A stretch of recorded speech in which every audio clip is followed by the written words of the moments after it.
কর্মকীর্তি ফাঁস। জাল medical certificate তৈরি তো সিদ্ধহস্ত অভিক এবং অভিকের বিরুদ্ধে অভিযোগ বিজেপির। বর্ধমান মেডিকেলে জাল মেডিকেল সার্টিফিকেটের চক্র, এমনকি জাল সার্টিফিকেট তুলে শিক্ষকদের বদলির অভিযোগ। হত্যাকাণ্ডের পর যে ধরনের স্ক্যাম উঠে এসেছে তাতে আমি ব্যক্তিগতভাবে অনুমান করছি, আমি নিজে একজন শিক্ষক না এবং তৃণমূল ঘনিষ্ঠ নেতা, বিশেষ করে তৃণমূলের শিক্ষা সেলে ঘনিষ্ঠ, বিধায়কের ঘনিষ্ঠ, তারা এই ধরনের স্ক্যামের সঙ্গে যুক্ত হয়ে ট্রান্সফার নিয়েছে। এবং এই যে চক্র, এটা বর্ধমান মেডিকেল কলেজ থেকেই প্রোভাইড হতো। আরজি কলেজের সঙ্গে বর্ধমান মেডিকেল কলেজ এবং উত্তরবঙ্গের যে একটা পুরো সিন্ডিকেট এই কাজগুলো করতো, এরা তৃণমূল কংগ্রেসের মূল উদ্দেশ্য ছিল টাকা তোলা, আর কোনো কিছু নয়। শিক্ষক হিসেবে সিবিআইকে মেল করেছি যে এই মেডিকেল গ্রাউন্ডে যারা উচ্চশিক্ষিতে ট্রান্সফার নিয়েছে তাদের যে সার্টিফিকেট আছে সেগুলো পর্যালোচনা করা হোক এবং কোন ডাক্তাররা এই সার্টিফিকেট দিয়েছে এবং এর সঙ্গে যে মোটা অঙ্কের টাকা বিনিময় হয়েছে সেটার যোগ, বর্ধমান মেডিকেলের যোগ এবং অভিজ্ঞদের যোগ, এগুলো সব তারা যেন তদন্ত করেন। বলার কিছু নেই, যে কেউ দরখাস্ত করতেই পারে। সিবিআইয়ের কাজ করছে, আর বিজেপি তো কথায় কথায় সিবিআইকে দেখায়। সিবিআই সব দিক থেকে ফেল হয়ে গেছে, তো ওনারা সিবিআইয়ের দাবি করুক, অনেক কিছুই দাবি করছে, কিন্তু আমি সেসব নিয়ে কিছু মন্তব্য করব না। আমাদের পরিষ্কার কথা, যে দোষী তাকে শাস্তি দেয়া হোক, এটা আমাদের দলনেত্রী মমতা ব্যানার্জি বলেছেন, আমাদের দলনেতা অভিষেক বন্দ্যোপাধ্যায় বলেছেন, আমরাও বলছি। অভিজ্ঞদের একের পর এক কুকীর্তির পর্দা ফাঁস হচ্ছে। গভীর রাতে ক্যান্টিনে গুন্ডারাজ চালানোর অভিযোগ এই অভিজ্ঞদের বিরুদ্ধে। বর্ধমান মেডিকেলের ক্যান্টিনে গুন্ডারাজ, অভিজ্ঞদের বিরুদ্ধে ক্যান্টিন দখলেরও অভিযোগ। ক্যান্টিন মালিক তিনি কি বলছেন, কার্তিক ঘোষ, এবং একই সঙ্গে জুনিয়র চিকিৎসকেরা তারা কি বলছেন শুনুন।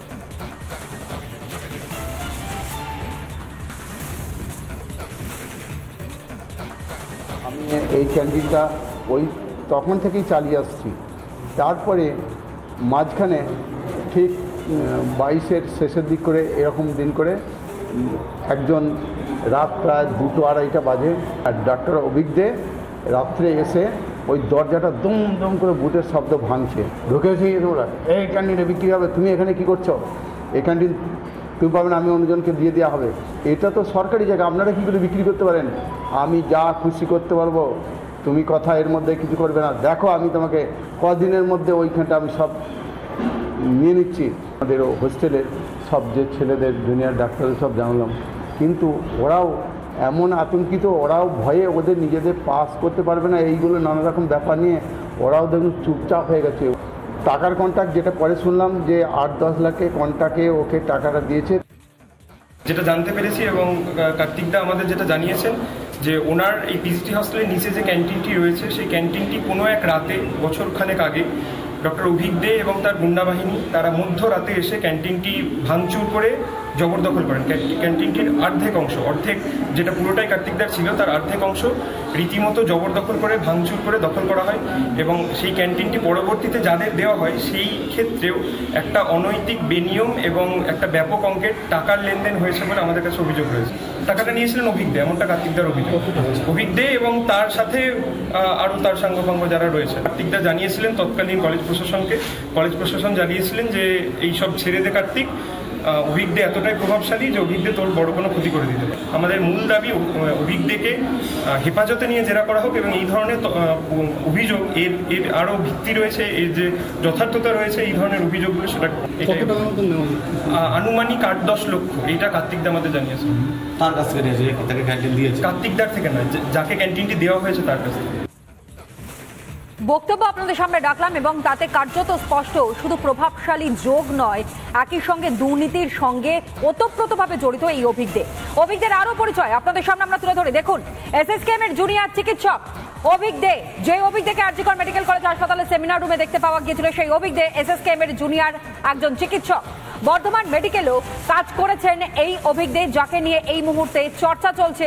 পশ্চিমবঙ্গ মেডিকেল কাউন্সিলের সদস্য এই অভিজ্ঞ, যেই অভিজ্ঞদের বিরুদ্ধে ভুরি ভুরি অভিযোগ।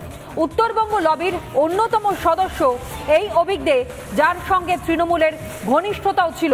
টিএমসিপির মেডিকেল সেলের প্রাক্তন সদস্য এই অভিজ্ঞ, পাশাপাশি সন্দীপ ঘোষ ঘনিষ্ঠ। আরজি কর মেডিকেল কলেজ হাসপাতাল প্রাক্তন অধ্যক্ষ সন্দীপ ঘোষের ঘনিষ্ঠ এই অভিজ্ঞ।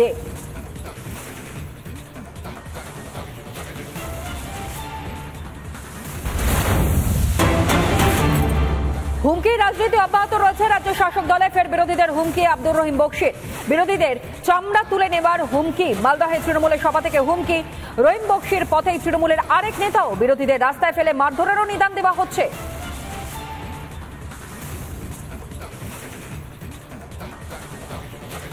আমাদের পতাকা ছিঁড়ে যখন মানুষকে তারা সংগঠিত করতে পারছে না, যখন তারা মানুষের সমর্থন মালদা জেলায় পাচ্ছে না, যখন মালদা জেলার শুভবুদ্ধি জ্ঞানসম্পন্ন মানুষ বিজেপির পতাকা তলে সমাবেত হচ্ছেন না, সিপিএম এর পতাকা তলে সমাবেত হচ্ছেন না, তারপর তারা এই ধরনের একটা ঘৃণ্য চক্রান্ত করে আমাদের পতাকা ছিঁড়ে একটা লাগিয়ে দেওয়ার চেষ্টা তারা করেছিল। তৃণমূল কংগ্রেসের একটি পতাকা তোমার বিজেপির কর্মীদের গায়ের 50টা চামড়া টেনে নামিয়ে দিবে তৃণমূল কংগ্রেস কর্মীরা।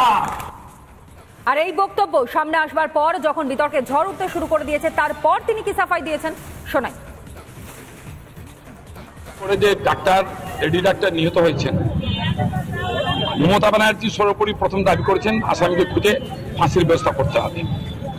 আমরা তৃণমূল কংগ্রেসের রাস্তায় নেমে আন্দোলন করছি, সর্বস্তরের মানুষ আন্দোলন করছে, আমরা তাদেরকে পূর্ণ সমর্থন করছি। গত 4 তারিখে এখানে একটা মিছিল ছিল রাত্রে, সেই মিছিল খুব সুন্দরভাবে শেষ হয়েছে। বিজেপি এবং সিপিএম এর গুন্ডারা শেষের দিকে মিছিলের অনেক পরে তারা আমাদের ফ্ল্যাগ খুলে ছিঁড়ে ফেলে রাস্তায় ফেলে লাথ দিয়ে সে ফ্ল্যাগকে সেখানে লাথি মারা হয় ফ্ল্যাগের উপরে। তাদের ইচ্ছা ছিল এই ফ্ল্যাগটা খুলবে এবং মিছিলের লোকের সাথে দাঙ্গাটা লাগিয়ে দিব তৃণমূল কংগ্রেসে। তুমি বন্ধু যদি একটা ফ্ল্যাগ খুলে পায়ের তলায় ফেলার চেষ্টা করো, তোর 50 লোকের পিঠের চামড়াটা খুলে দিবে তৃণমূল কংগ্রেস। মালদা জেলা তৃণমূল কংগ্রেসের সহ সভাপতি দুলাল সরকারের বক্তব্য শুনুন। যে মানুষগুলো রাতের বেলা আন্দোলনের মাধ্যমে নিরীহ লোকের, নিরীহ মায়েদের, বোনদের আন্দোলনের মাঝে এবং শিক্ষিত মানুষ ছাত্রদের আন্দোলনের পিছনে দাঁড়িয়ে তৃণমূলে কংগ্রেসের ঝান্ডা খুলেছে, ডাঙ্গুল লাগিয়েছে, তাদের প্রত্যেকের আমাদের কাছে নির্দিষ্টভাবে অভিযোগ আছে। আমরা কিন্তু যদি মনে করতাম মমতা বন্দ্যোপাধ্যায়, অভিষেক বন্দ্যোপাধ্যায়ের নির্দেশ শুনবো না, ঝান্ডা আমাদের রক্ত, ঝান্ডা আমাদের কাছে মায়ের মতন, আমাদের কাছে পরিবারের মতন, সেই ঝান্ডা যারা পুড়িয়েছে তাদেরকে ডাঙিয়ে রাস্তায় ফেলে দিতে পারতাম, কিন্তু ডাঙাইনি, মারিনি। কারণ হসপিটালে আমার ছোট ছোট ডক্টর ভাইরা বোনেরা চিকিৎসা করছে না, তাকে ডাঙাবো, সেও মৃত্যুতে যেতে পারে। তাই আমরা এই ডাঙানো থেকে বিরত থেকেছি। পাল্টা ময়দানে বিরোধীরাও। বিজেপি সাংসদ উত্তর মালদহের কি বলছেন খগন মুর্মু শুনুন। তৃণমূল কংগ্রেসের হচ্ছে এই হুমকি ধমকানো, এই সমস্ত ছাড়া ওদের কোনো কাজ আছে? এরা তো হুমকি দেয়, ধমকায়, চমকায়। এটা শুধু তৃণমূলের যারা নিচে আছেন তারাই শুধু না, রাজ্যের মুখ্যমন্ত্রী স্বয়ং তিনি প্রধানমন্ত্রীকে হুমকি দেন, প্রধানমন্ত্রীকে হুমকি দেন। তিনি বলেন যে সারা দেশ জ্বালিয়ে দেবেন, যে পশ্চিমবাংলায় জ্বালাচ্ছেন সারা দেশে জ্বালিয়ে দেবেন। বিভিন্ন রাজ্যের কথা তিনি উল্লেখ করেন। এই হচ্ছে তৃণমূল কংগ্রেসের কালচার, এটা ওরা ওদের মুখেই সাজে।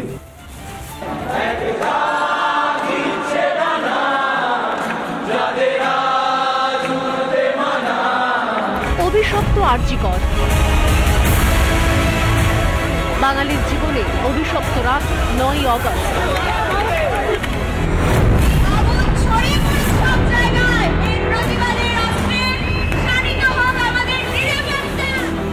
অভয়াকে ধর্ষণ ও খুনে তোলপাড় হয় গোটা দেশ।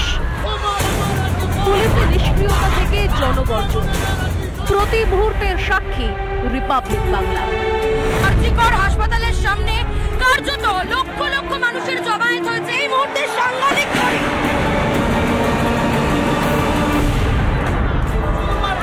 14ই অগস্ট রাতে আরজিকরের তাণ্ডব। পুলিশকে লক্ষ্য করে মুহুর্মুহু ইট ছোড়া হচ্ছে। কারা করলো? আমি জানি না, এখন আমাদের আপনারা ভয় পেয়ে রয়েছে।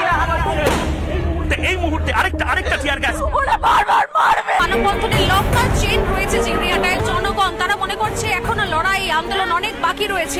তাই দাবি, উই ওয়ান্ট জাস্টিস। গর্জন এইভাবেই চলবে, আমাদের ওই লড়াইটা চালিয়ে যেতে হবে। হাজার হাজার অভয়ার কণ্ঠস্বর রিপাবলিক বাংলা।